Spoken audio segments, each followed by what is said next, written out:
So next you've got me. Just a brief introduction. I'm Alex Woodrow, Managing Director of KGP, Nibco Mazzano and Partners. We're a specialist powertrain consultancy focused on commercial vehicle and non-road mobile machinery. I've been at KGP not quite as long as Thomas has been at FEV, 31 years. I've been there a little bit longer than Johnson, Matthew and Nagihara-san, a little less than that. So we've all got a lot of experience. I'm going to give you a bit of a broader view. A lot of our customers are tier one suppliers, some OEMs, legislators, NGOs. This is my fourth conference, so I hope there's not too many slides the same. I've got some new ones, but looking forward to having the discussion. I think this session already has had some really high quality presentations that will set the scene for the rest of today and tomorrow. I should point out as well, I just clarified with James, he has got permission from most of the speakers to make their presentations available. So I've deliberately made mine so full of words you can't read it, particularly on this slightly smaller than might be screen. But yeah, you will get access to them fairly quickly afterwards.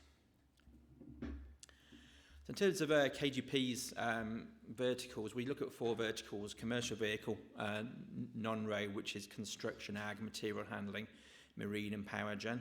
A lot of my customers, a lot of my friends and customers are here. So yeah, we're working across tier ones. So the drivers are all very much the same. They want to know how big is the actual market, how much of it is compliant to different levels, and how much is electrifying. We look typically through 2037 in detail and 2050 in less detail. But those drivers are the same. Not just emissions legislation, what's coming next, but also GHG regulation. And of the four verticals we're looking at, it's really only the truck and bus segment that has that at the moment. So that is going to decarbonise on a global level faster, driven by that legislation. Things like ESG and CSR were pulling it along to some extent. But that's slowed down a bit, particularly with the US current government. But there's a lot of populist governments across the world now. There's also a lot of issues around cost, things like high interest rates, inflation has slowed down investment in a lot of these. So although we do see the drivers across all of them evolving, it is slowing down a little bit.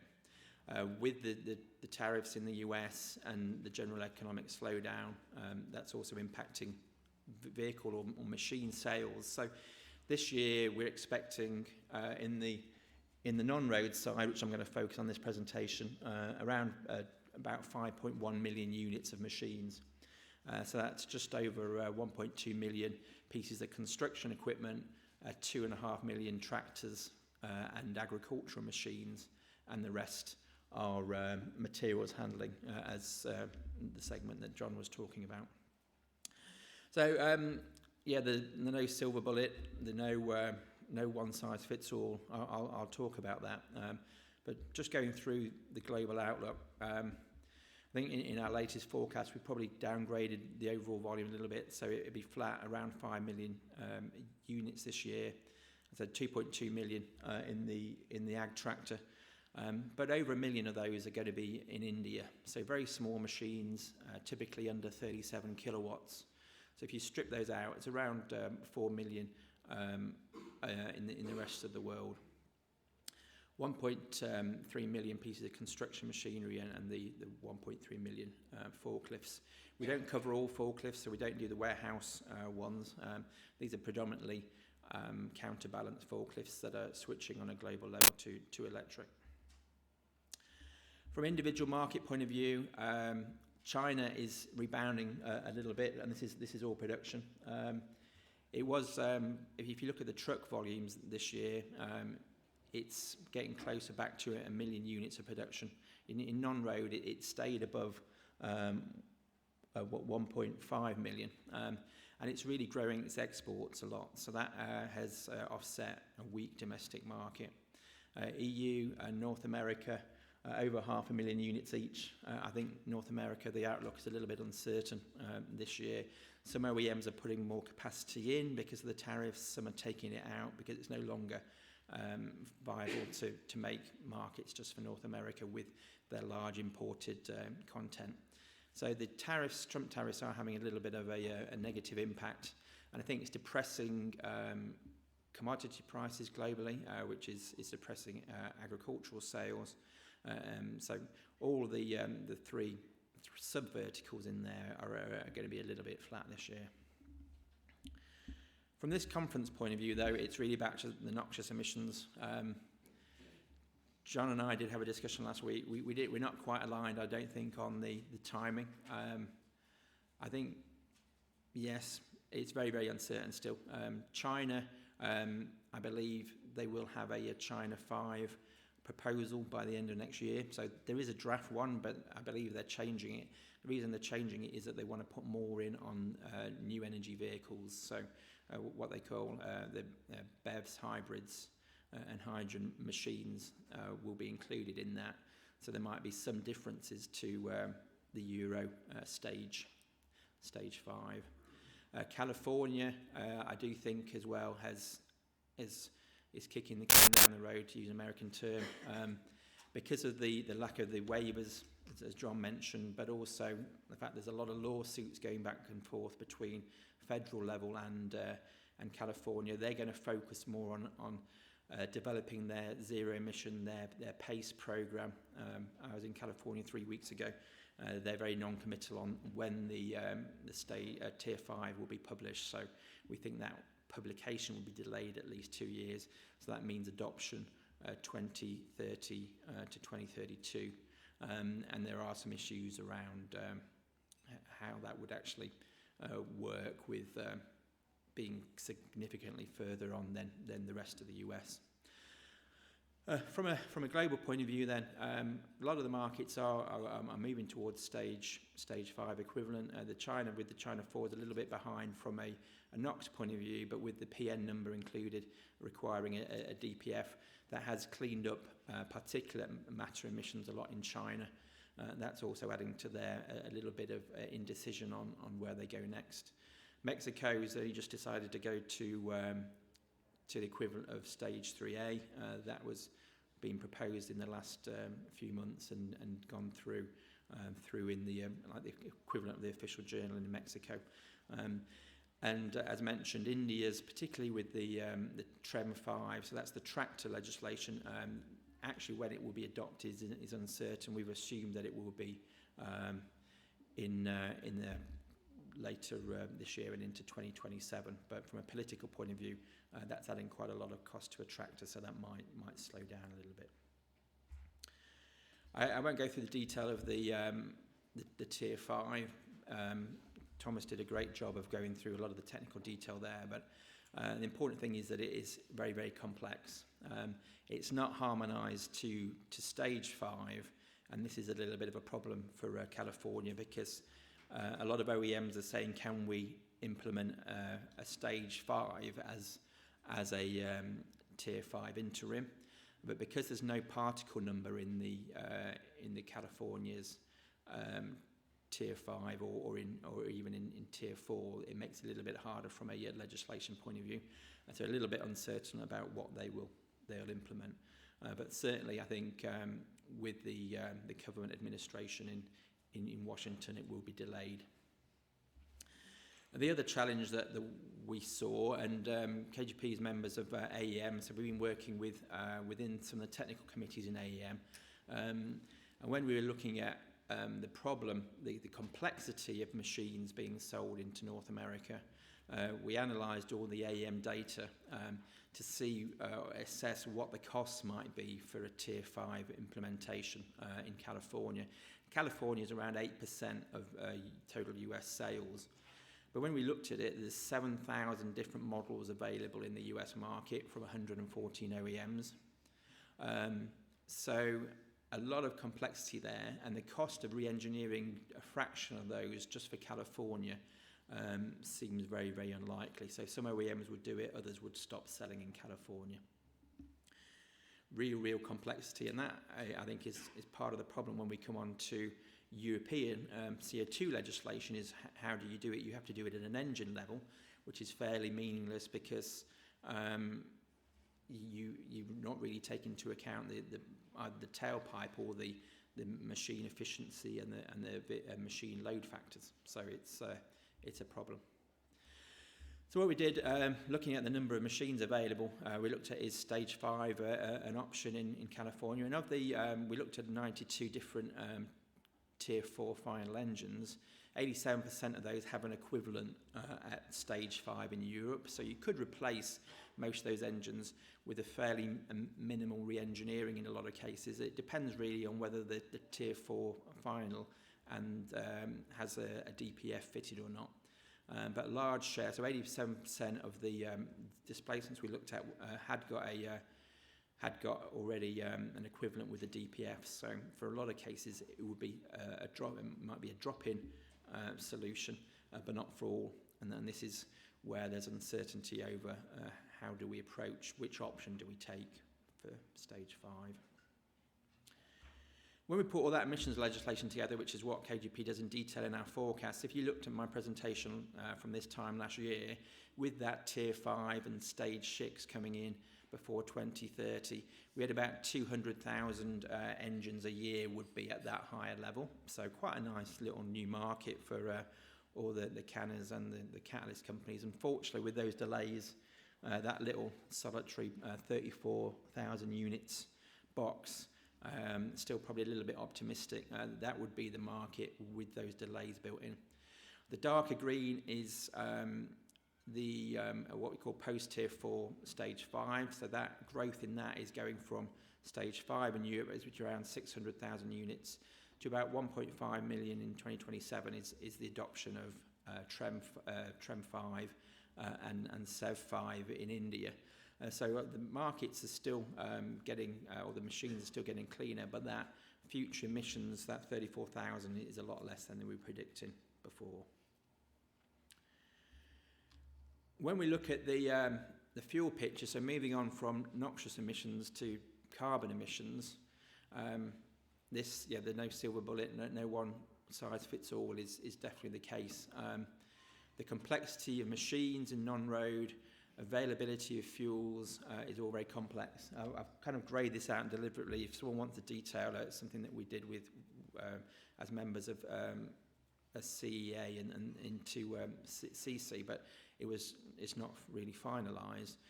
We do see different fuels have got different advantages, as John pointed out. Mine's got more colours on it, but it's slightly, it's deliberately greyed out because of that complexity. And it doesn't necessarily mean that matrix is the same across every market. So you might have different segments within a market, even different regional differences in a market where that matrix is slightly different. One of the things we see at a global level, though, is everybody's talking about the legislators. When I say everybody, the legislators. Again, John mentioned legislators, and he was skewing all his points to legislators. When I was in California 2 weeks ago, we had a lot of the Chinese government ministries there, and California. California is very pro-electric. But when you dig down into this thing, China, 20% of wheel loaders in China this year will be electric, everybody says, so they must be cost effective. Well, it's kind of true, but it doesn't apply to every part of the market, and there's a lot of reasons why. It's the same with trucks. This year there'll be 200,000 electric trucks sold in China, and it's not because necessarily the TCO is better at a national level. It's because of 3 key factors. Battery costs in China, CATL, which is a contemporary Amperex, which is the largest producer in the world of lithium-ion batteries, is now selling into non-road the same batteries it sells at truck. That's $75 a kilowatt hour at a pack level, not a cell level, at a pack level. That's about a third to a quarter of what the European OEMs are paying. They've got massive overcapacity in China, but they're also really standardising. So if you look at that CATL pack, and I've got the 4 Lugong machines, for example. Those Lugong machines are all using 3 of exactly the same pack. They're all 141 kilowatt hours. It uses 3 to get 423. They're the same that are being used in a lot of the trucks. So that is, when you take the 200,000 trucks plus around 20,000 non-road machines times 3 packs, the scale that CATL has got compared to anybody else in the rest of the world is absolutely massive. they're also putting in battery swapping, so they've also got learnings there. So the government minister who was in California, I asked him the question, and he said, like, number one, our advantage is battery cost. The number two, he said, is policy. And there's 39 industries that have been targeted for emissions reduction, where you must use electric or zero-emission machines. The fact that they're coal mines, coal power stations, it's only reducing their carbon footprint a small amount, but what it's actually doing is reducing particle matter emissions in those places. The same as the low emission zones, they're aiming to reduce PM emissions in cities, and it has actually had a significant impact on cleaning up the air. They've also got a lot of incentives, machine scrappage, charging infrastructure. Charging infrastructure is being paid for by local and national government, and it isn't often reflected in the prices that the end customer is being charged for charging their machine. So that comes on to energy costs. There's a massive investment in renewables. All the policy in China is around time of charge. So during the day, the cost of charging can vary by hour. So you can charge your machine at the lowest cost, which often isn't the case in Europe and North America. And they're selling electricity in public charging at 8 to 10 euro cents a kilowatt hour. So battery cost policy and the energy costs really favouring TCO in these key industries. And that's why China's got the leap ahead. Not necessarily it's not necessarily cost effective. I mentioned cattle has got really, really low battery prices, but it's also got a massive advantage. It supplies nearly all of the top 20 truck makers in this chart. This is a couple of years old. Northvolt, I've got to take off when I update it next month because it's virtually disappeared. So Samsung and LG Chem would be, or LG Energy Solutions would be the biggest producers of batteries outside China.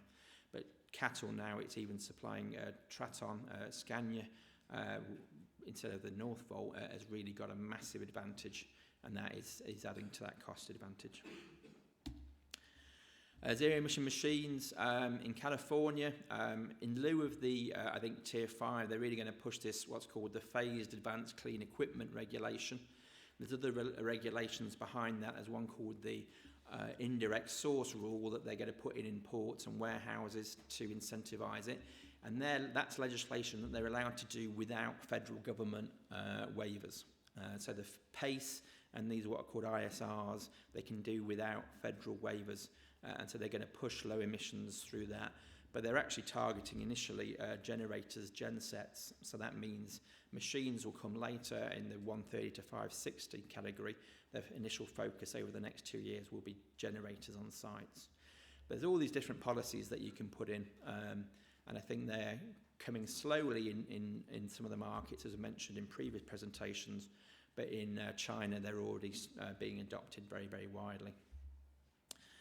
I think one of the other problems we've got as an industry, and I think this is where it's good to have this debate, is that a lot of the legislators, John said it, they're analysts, they sit there, they read something. So I hate to say that, I know there's a lot of sales and marketing in this room. The sales and marketing guys on the electric side are often putting out things that it's hard for the OEM to meet or for the customers to meet. Something's gone wrong with this. It wasn't me. Sorry. When we look at availability machines, a lot of the legislators are saying, oh, if someone's put out a prototype, it's available. Or they've made two, so I can go and buy one. It's not the case. So what we do at KGP, we've identified over 950 models, but only half of those are actually available. California said in its databases there's 1,000 model available. But then they're not really looking at it very consistently. So we need, as an industry, to put the message across that we need a more reliable resource, we need more consistent approach. And part of that approach is how do you measure the power of an electric machine? Is it on the total power? So if you've got two travel motors and one work function, is it the total power, or is it the travel or the work function? A lot of that's not consistent. So I've got a case study in a minute where I'll elaborate on that. But we need to be really clear when we're putting these electric machines on the market is what job are they doing, what are they replacing, and we need to compare apples with apples. We are seeing a lot of innovation. So despite the fact that everything's slowed down, we're seeing all these new technologies coming in. We had in Baumer, we had this 3.2 megawatt battery fast charging truck. I know Fortescue, who did that with Liebherr, and is looking at an XCMG versions now. But there is continual advancement both in the conventional and electric machine. And I think if you saw some of those machines at Baumer, you wouldn't miss them. The Caterpillar wheel loader there, it's absolutely massive. It's about 20 foot tall. But that new generation is 48% more efficient and 32% more productive than the previous combustion engine one. So it's not just the electric machines that are becoming more efficient. From a point of view of time, I'll just skip through, but quite quickly. A lot more machines. So there was a lot of new electric machines at Baumer. Not so many as there was 3 years ago, but still significant growth in there. So what we're seeing is that all the segments, we're seeing battery electric widely available. We're seeing more and more hybrid solutions. We're starting to see the prototypes of the H2 ICE and the fuel cell come out. The electric drive, so using the trolley system, more OEMs are looking at that, particularly in the mining truck segment, but also tethered machines, so where you plug the machine directly into the grid. We're seeing those. And as Nagahara-san said, we've really got to look, when we look at decarbonisation, we've got to look across the whole of the system. And I think this is why I think a CO2 tailpipe legislation for non-road is going to be a challenge. You really got to look at machine efficiency, process efficiency, operation efficiency, as well as the alternative energy sources. So the CC's 4 pillars really stress that. And I think, again, with Nagahara-san's presentation, you look at that 30 to 40% of the CO, or the GHG saving in the roadmap is out of these different efficiencies. Some of those are going to be enabled by electrification, some by autonomy, and a lot by data and using that data effectively.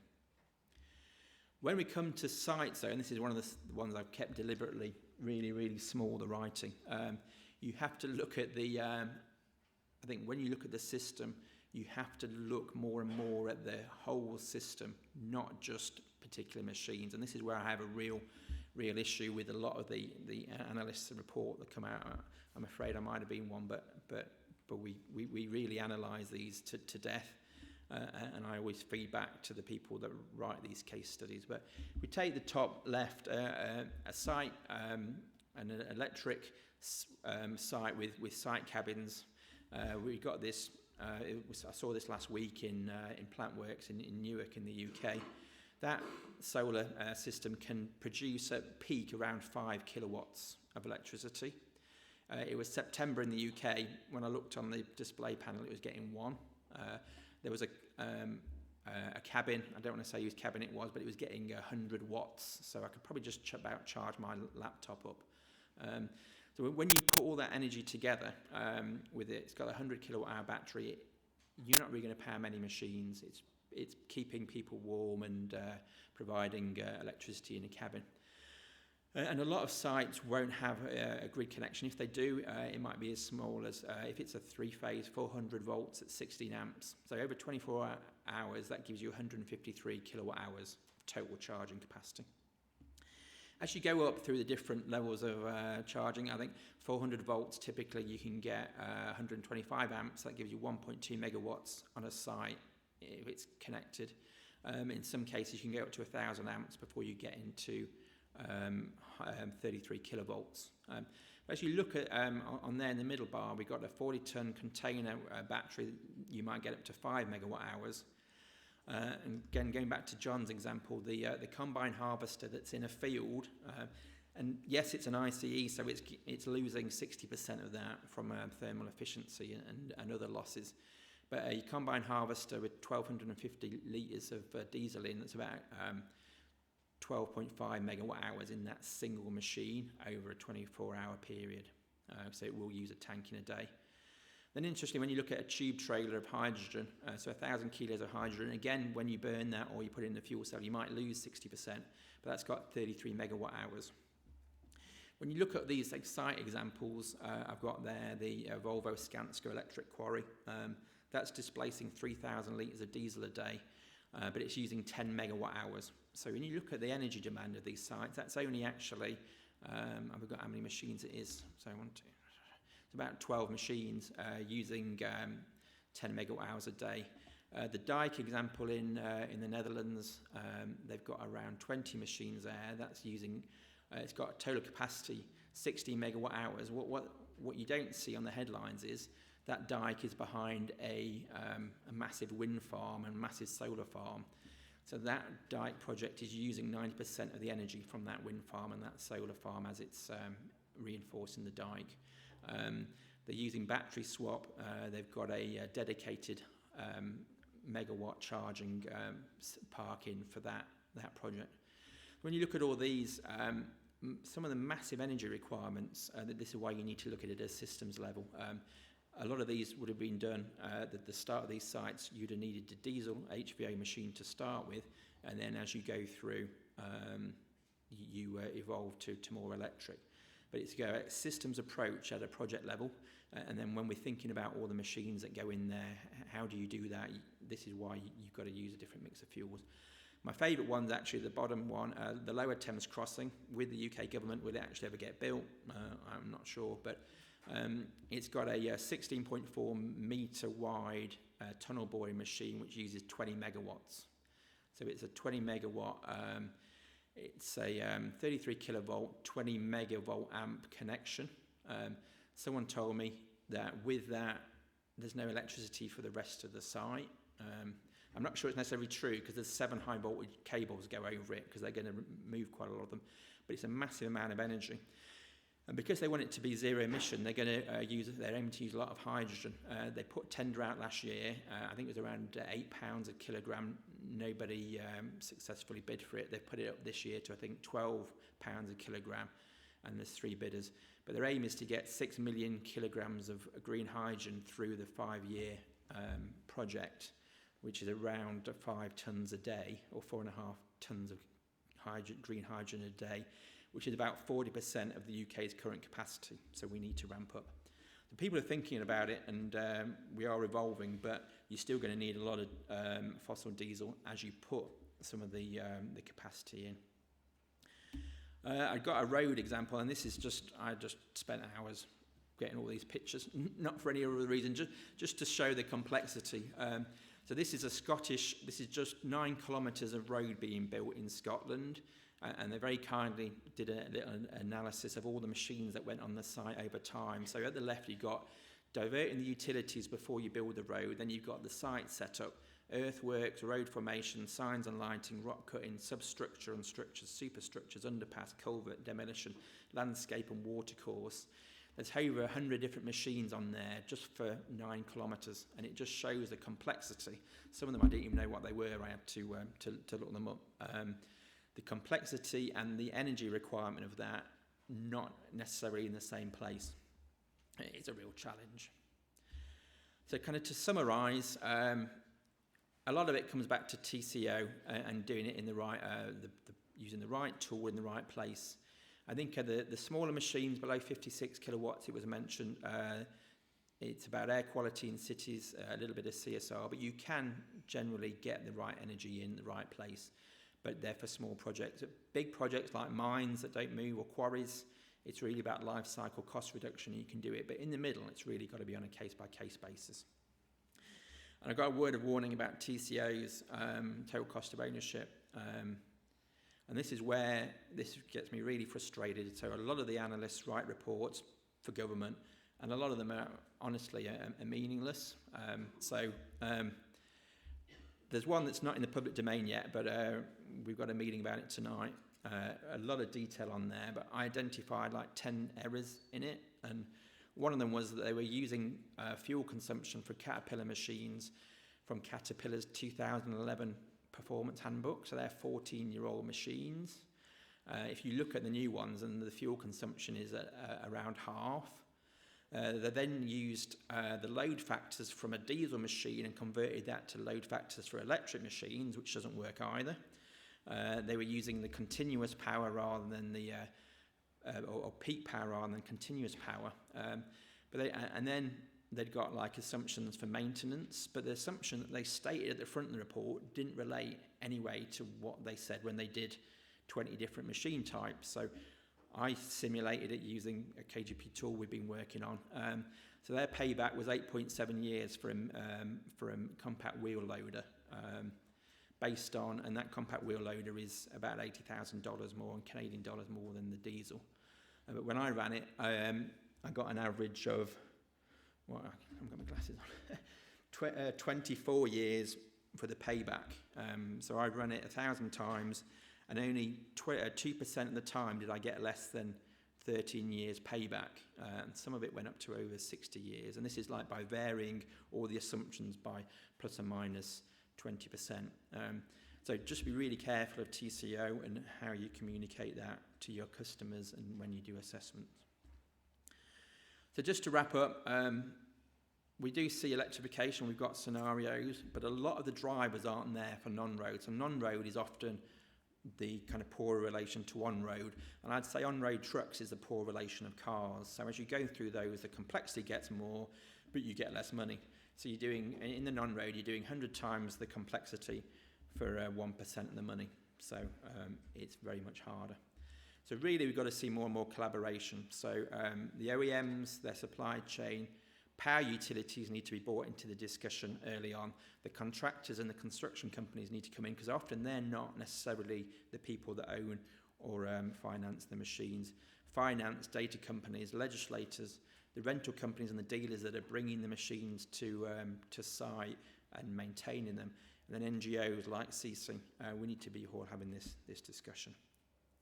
And it's all about energy at the end of the day, in my view. We don't have enough clean energy. It's coming, but it's too slow, and you've got to get the energy in the right place. So with that, I hope I'm on time, because as I'm chairing it, but thank you very much. Any questions I'll be happy to take now or in the coffee break. James is waving at me saying coffee break, so. Was it? I won't blame it on anybody else, because it was my fault. So, yeah, I'm happy to take questions at any point. It will be available. I'll just do a quick one for John.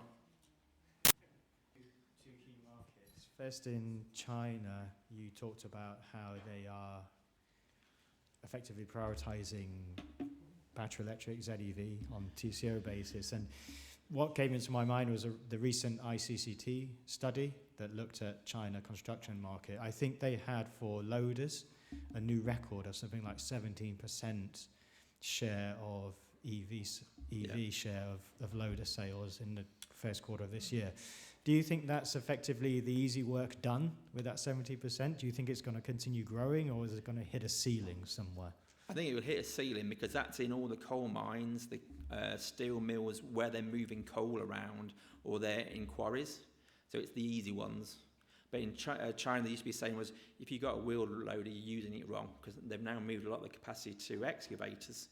So different requirements. So I think where the wheel loader is being used more for like construction, that is harder. So it will come later. So your 20% it is, I think, through Q2 of wheel loaders, but excavators is less than 1%. So that's like just showing where they use the different sorts of machines and what they're used for, yeah.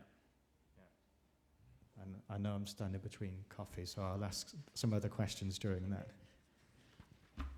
Great then. I said that all the presentations hopefully will be available afterwards, and I'll let you go for coffee. And we're coming back, again, I haven't got my glasses on, at 12:30. So thank you very much. Sorry, 11.